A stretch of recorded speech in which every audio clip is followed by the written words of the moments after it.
Librairie L'Écuyer, 805 boulevard Frontenac-Est, Thetford Mines. Fier partenaire de l'émission Lecture et compagnie.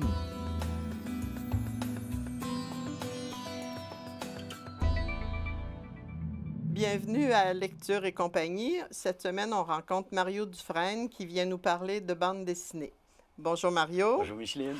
Puis, quel est ton sujet précis cette semaine? Bien, en fait, c'est pas nécessairement un sujet précis en tant que tel. Il y a des fils conducteurs. OK. On va peut-être glisser un petit mot. Il y a 2 fois la même auteure. Puis, j'ai une petite finale avec Astérix qui sera toujours dans mon cœur et dans le tien, je le sais. Puis, c'est ça, c'est qu'on va parler aujourd'hui de Benoît Peters, qui a sorti un livre qui s'appelle Comme un chef. Oui. Et Aurélia Aurita, qui, elle, est la dessinatrice, qui a aussi un livre qui s'appelle Fraises et chocolat. C'est 2 auteurs de France. Mais bon, si on parle Benoît Peters, on va le situer un petit peu, puis ensuite on va parler, si tu veux, de son livre. D'accord, d'accord. OK. Bon, je disais que tout le fil conducteur, c'est Fluide glacial. Fluide glacial, c'est le magazine de BD, mais aussi un magazine culturel qui a été fondé par Gottlieb, Marcel Gottlieb, en 1975. Gottlieb, comme tu le sais sûrement, Gottlieb était avant à Pilote, avec Goscinny. Et à l'époque, c'était, les jeunes dessinateurs, Gottlieb, c'était les jeunes rebelles et tout ça. Et Goscinny, tu sais, c'est la vieille école. OK. Et à un moment donné, conflit de génération en fait, ça a donné que Gottlieb a décidé de quitter Goscinny et de fonder son propre magazine. Ce qui a été pour Goscinny vraiment une peine énorme. Goscinny le voyait comme son fils spirituel. Puis ils ont été très longtemps sans se reparler et tout ça.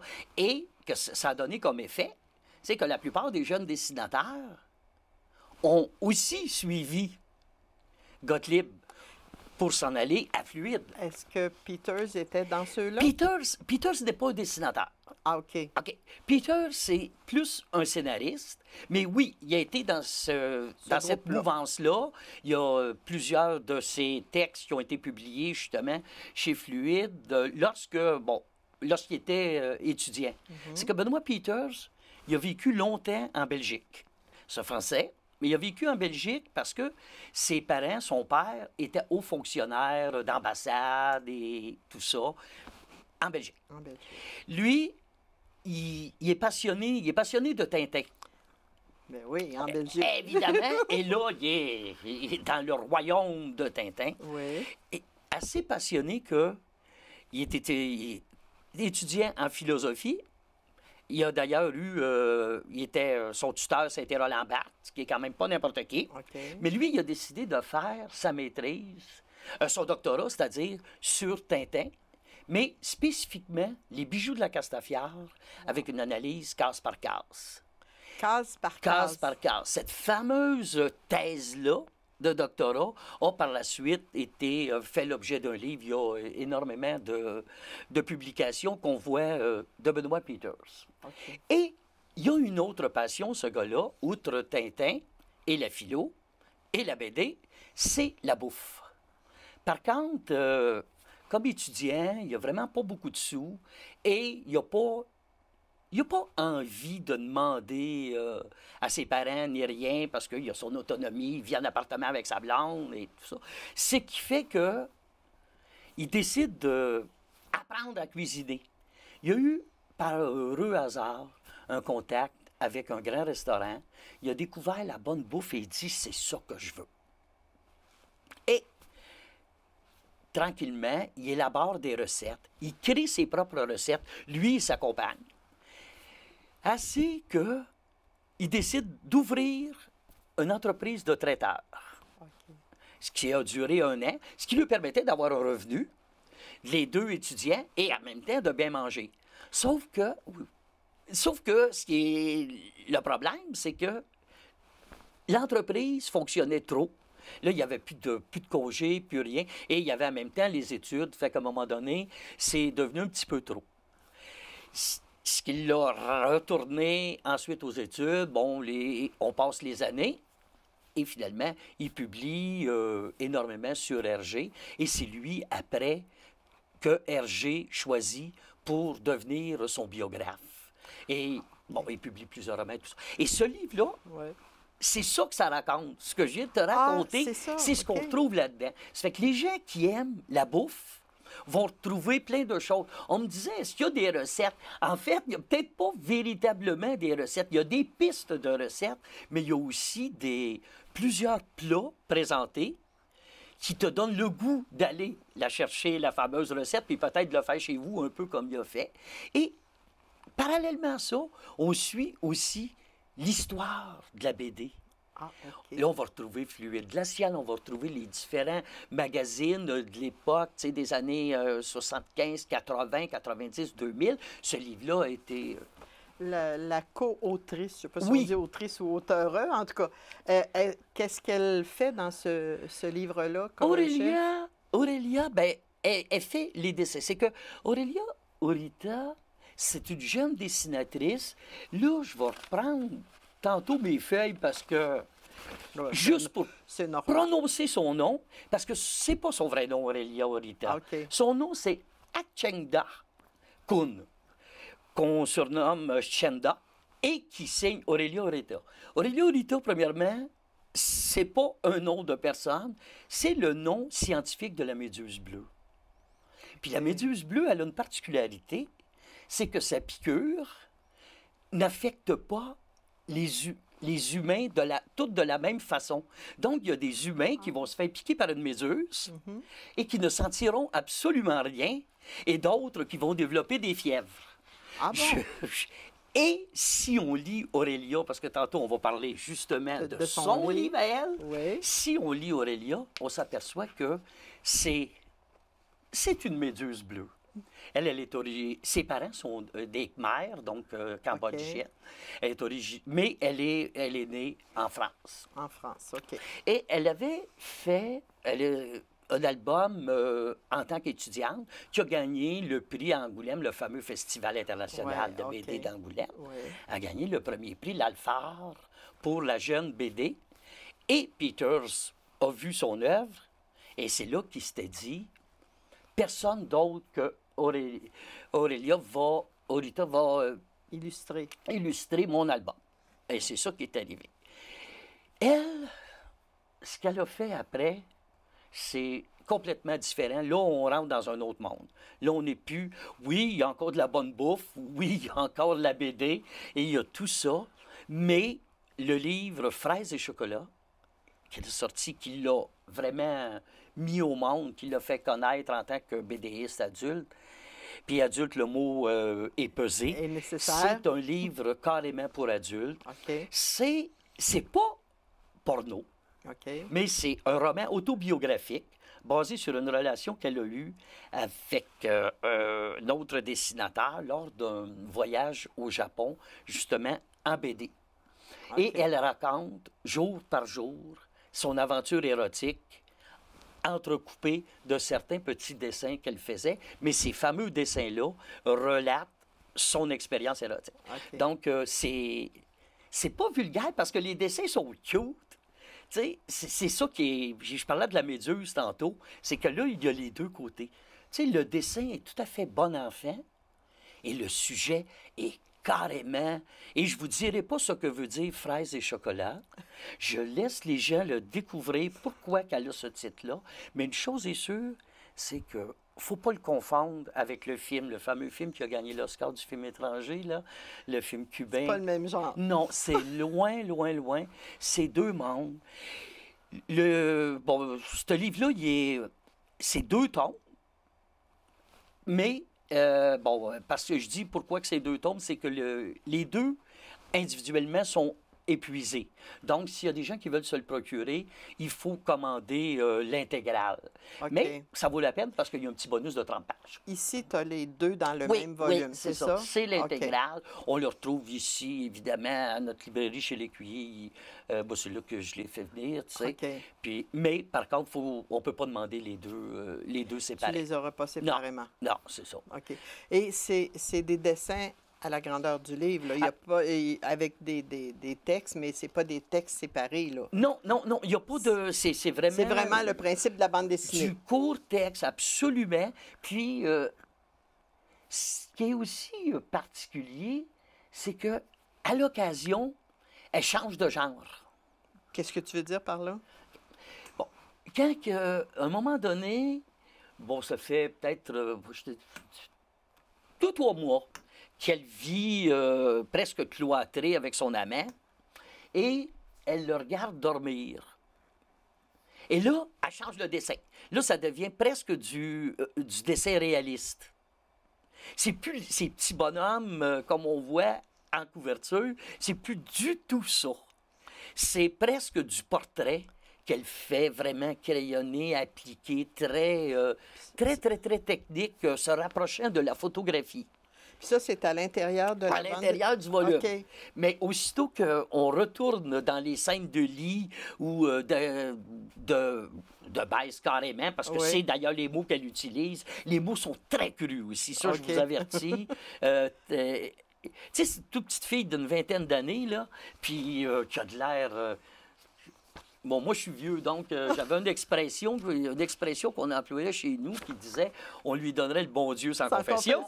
Bon, ben c'est ça. C'est ce genre-là. Sauf que, wow, elle n'est pas reposante. Quand tu l'as lu, tu lui donnerais peut-être pas le bon Dieu sans confession. Non, mais j'y donnerais un 10 sur 10 pour la qualité de son volume, là, OK. vraiment. Là, Qualité des dessins? La qualité des textes? dessins. Oui, même si c'est minimaliste, tu vois qu'il y a un... C'est pas gratuit, ce OK. qu'elle fait. C'est vraiment... Bon, il y a quand même une couple d'années de travail là-dedans, là. Puis, tu sais, réussir à faire en sorte qu'on ne le sente pas, que tu aies l'impression que tu pourrais quasiment faire ça, c'est là qu'on voit toute la qualité de... En plus d'une qualité de romancière. Puis c'est de plus en plus aussi, je pense, un courant qui est de mélanger le roman, l'autofiction aussi, avec la BD. C'est ce qu'on appelle maintenant le roman graphique. Oui, oui. D'ailleurs, ça, c'est les deux. Mais c'est du roman autobiographique. Mais Oui. pour un auteur, ça Oui. ne doit pas être facile de passer juste de dessinatrice, si tu Mhm. veux, à écrire au complet et texte et dessin, là, avoir la bande dessinée au complet. Effectivement, je pense que mais là, je vais parler en son nom parce que j'avoue que j'ai pas vraiment la réponse. Mais si je me fie à ce que Benoît Peters disait d'Aurélia, Oui. c'est qu'il a dû... Ils se sont rencontrés à plusieurs reprises avant qu'elle dessine qu'elle dessine le scénario. Et j'ai l'impression qu'il s'est créé une véritable connivence. Ah, OK. Puis en plus de ça, le style de dessin est tout autre. Hein? Oui. Elle a comme... Tu sais, elle rentre un peu dans la peau de son scénariste et là, elle change de style. De genre. Ouais. Contrairement, tu sais, c'est comme... Mais c'est même peut-être- le dessin est à l'opposé autant que l'histoire peut l'être. C'est là. peut-être, comme tu disais aussi dans celui-là, qu'elle change de style à l'intérieur de la bande dessinée, Oui. que ça devient comme une photographie, puis des fois, c'est de la vraie bande dessinée. Absolument. Donc, je pense. elle a cet art-là d'être capable de changer de niveau. Oui, je te dirais que oui, je pense que c'est... Tu as mis le doigt dessus. Parce que elle est très polyvalente. Vraiment, là. Ben, pour Mais je la faire conseillerais. un livre de cette importance-là, là, il y a Ouais. quand même de la matière. Là. Oui, puis c'est pas le seul. Puis là, elle continue, évidemment, que... Est-ce elle qu'elle est en sur a une beaucoup lancée. publié? Non, je te dirais, ça, c'est le 4e. je pense que c'est son quatrième. OK. Non, elle a, ben, comme je disais, elle est très jeune aussi. Oui. Elle est nouvelle dans le domaine, mais ça a été comme la consécration. C'est autant, à un moment donné, on la voit, elle accompagne son amant à Angoulême, qui lui aussi est célèbre. Puis pourquoi je nomme pas? C'est parce que je veux laisser les gens le découvrir. Allez le lire. Oui, c'est qui ce fameux amant, ce fameux dessinateur-là? Les gens de la BD le connaissent. Bon, Ils là, savent peut-être pas. Là, tu m'intrigues. Là. Est-ce que c'est quelqu'un de connu? Je suis curieuse. C'est quelqu'un de connu dans un certain genre de OK, BD, OK. que je vais vous dire. Et c'est quelqu'un aussi de connu au niveau du monde de la photographie. Ah bon, Oui. OK. Et c'est un spécialiste aussi de l'Orient. Ah, C'est tout ce que je peux dire. Ah, Mais le nom, vous ne l'aurez pas. Et c'est ça que... C'est ça qu'on voit. Et là, elle l'accompagne à Angoulême aussi, parce que c'est lui la vedette. Sauf OK. qu'encore là, sans trop dévoiler, elle ne peut pas sortir de la chambre. OK? ah bon. Bon. Fait qu'elle est encore confinée entre quatre murs à faire ses petits dessins puis à ronger son frein, parce que des fois, ça commence à lui taper Sur les d'être nerfs. prise comme ça en vase clos parce qu'elle est avec cette vedette-là. OK. Maintenant, aujourd'hui, c'est plus ça. OK. Elle est la vedette. Tout à l'heure, tu disais qu'elle avait gagné un prix au Festival Oui, d'Angoulême. oui. Est-ce que c'est ce festival-là ou c'est après? Non, c'est avant. Avant? Mais OK. comme il faisait... C'est parce qu'il y a une catégorie pour les étudiants. OK. Les jeunes auteurs qui sont encore étudiants OK, OK. la plupart du temps en art graphique et tout ça. OK. Et elle avait gagné le prix Alphard. C'est ça. Là, elle n'a pas eu un prix à Angoulême avec ça, mais c'est sûr qu'éventuellement, elle va sûrement aller chercher un fauve d'or, elle aussi. Si elle commence, faut c'est laisser la ça. chance au coureur, Mais- comme on dit. Oh, j'ai pas vraiment d'inquiétude pour elle. Puis, en tout cas, moi, je le recommande beaucoup. Oui. Je recommande celui-là à tout le monde qui aime la bouffe, à tout le monde qui aime la BD. Puis, un petit dernier. Tu voulais nous parler de D'Astérix. Astérix. Tout le monde a entendu Ah. parler probablement. Eh oui. Astérix, c'est sûr que... Bon, et quoi dire sur Astérix qu'on ne sait pas? Je pense que... C'est le combientième, je me rappelle pas. Hey, Le ça, là, sais-tu? c'est une bonne question. Non. Non? Non, je ne le sais pas. Je pourrais pas répondre. Puis Il y en je a. pourrais tricher puis commencer à les compter parce que Ça va prendre trop de sur temps. le menhir, on a la réponse. Fait que, Ouais. achetez le livre puis comptez-les sur le menhir. Vous allez Ouais. savoir comment il y en a. Ouais. Non, j'avoue que je sais que c'est au-delà de 20. Là, Oui, il y en a certain, là. plusieurs. Bon, on doit être rendu dans la trentaine. Puis celui-là, ben...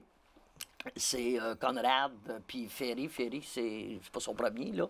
Ça fait que lui, Ferry, il a été vraiment choisi par Uderzo. Ah, OK, Ouais. ça, je savais pas. Et c'est quand que, bon, à la mort de Goscinny, Uderzo a continué Oui. les éditions Albert René, puis tout Ouais. ça, puis chez Idéfix aussi. Et il a été chercher Ferry. Ferry était à fluide glacial. Ah bon? Le fameux fluide glacial Oui, oui, dont de on parlait tantôt. tantôt des jeunes auteurs, parce Oui. qu'à l'époque, il était un jeune auteur. Fait que là, c'est comme un juste retour des choses, si Oui. on veut. Parce qu'on n'oublie pas, Gottlieb fonde Fluide glacial, Oui. amène un paquet de monde Avec qui lui. était avec Goscinny, qui enlève. Oui. Et là, Uderzo, qu'est-ce qu'il fait? Il va chercher du monde de fluide glacial et les ramène pour Astérix, le personnage, évidemment, créé par Goscinny. Ça fait que, tu sais, ce qui était la vieille garde, la jeune redevient la vieille et retourne avec la plus vieille. Ça fait que C'est c'est un ça cycle. qui s'est passé. Et puis, Conrad, parce que je vous ai dit que tous les auteurs avaient le lien avec Oui.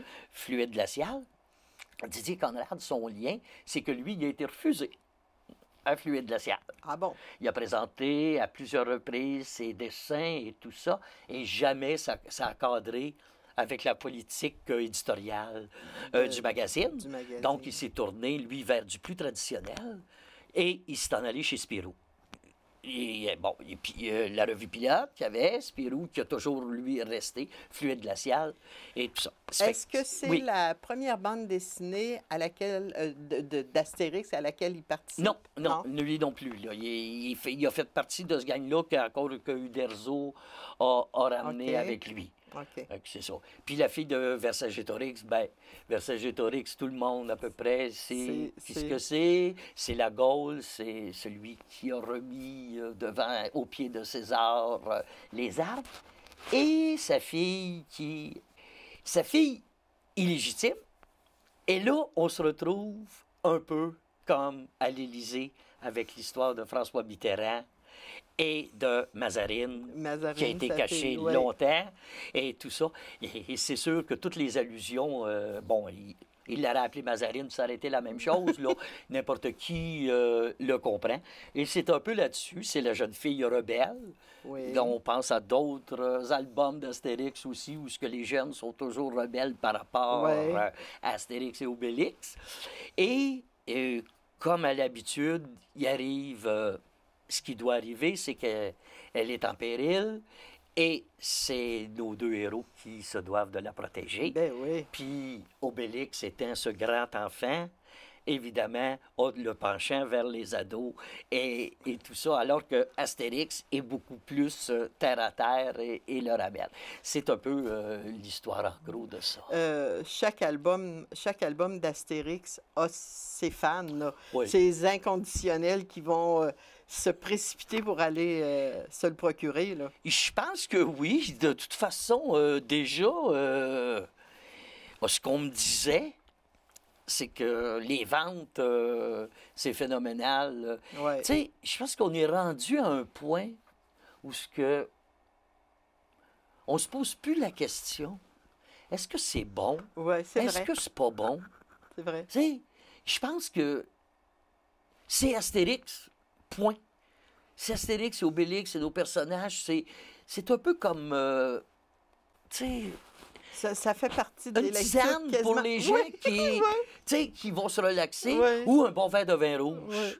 C'est ça. C'est se retrouver dans un contexte familier où on sait qu'on ne sera pas non plus bousculé, on ne sera pas désorienté ni rien. Et, tu sais, contrairement à Fraises et chocolat, par exemple, dont on parlait tantôt, où ce que là, c'est le livre coup de poing. Ça... Fait que tu lis Fraises et chocolat, et ensuite, tu te dis, bon, ben là, prends un petit break, tiens. Et ce petit break-là peut s'appeler Astérix. Mario, je te remercie. C'est Ça a moi qui été te très remercie. intéressant. Donc, on se reverra probablement. Parler de bande dessinée, tu m'as très intéressée. Merci beaucoup.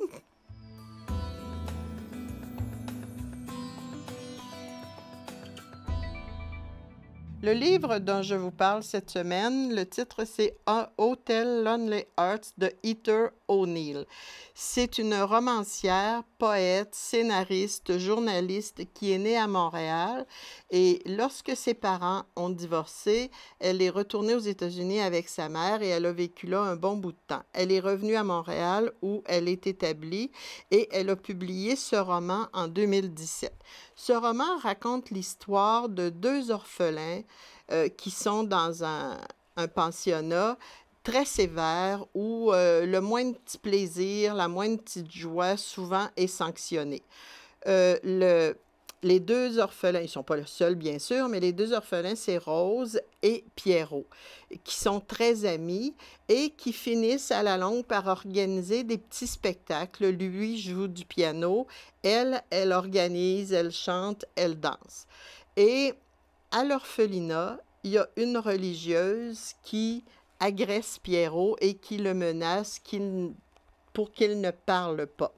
Au bout d'un certain temps, il est adopté par un bienfaiteur et il doit quitter l'orphelinat sans avoir pu parler à Rose. Et quand il décide de lui écrire, la religieuse qui l'a agressé étant jeune intercepte les lettres et l'empêche de communiquer et Rose se sent abandonnée. Et au décès de celui qui l'a adopté, des petits problèmes d'héritage avec ses enfants, il décide de retourner à l'orphelinat pour revoir Rose, pour savoir où elle est, parce qu'à leur majorité, il ne reste plus à l'orphelinat. La religieuse qui a intercepté les lettres l'avertit, lui dit que Rose est mariée, qu'elle a des enfants. C'est complètement faux. Donc lui, finalement, sa situation dégénère. Il devient junkie dans les rues. Leur vie est très misérable. Il faut savoir aussi que ça se passe à une époque économique très difficile. Fait qu'il y a plusieurs péripéties qui s'enchaînent dans toute leur vie. Et puis, ils finissent, bien sûr, comme tout bon roman, à se retrouver, mais je ne vous dis pas comment. Je vous incite à aller le lire. Je vous rappelle que un bon livre est un livre que l'on regrette d'avoir terminé. Bonjour, merci.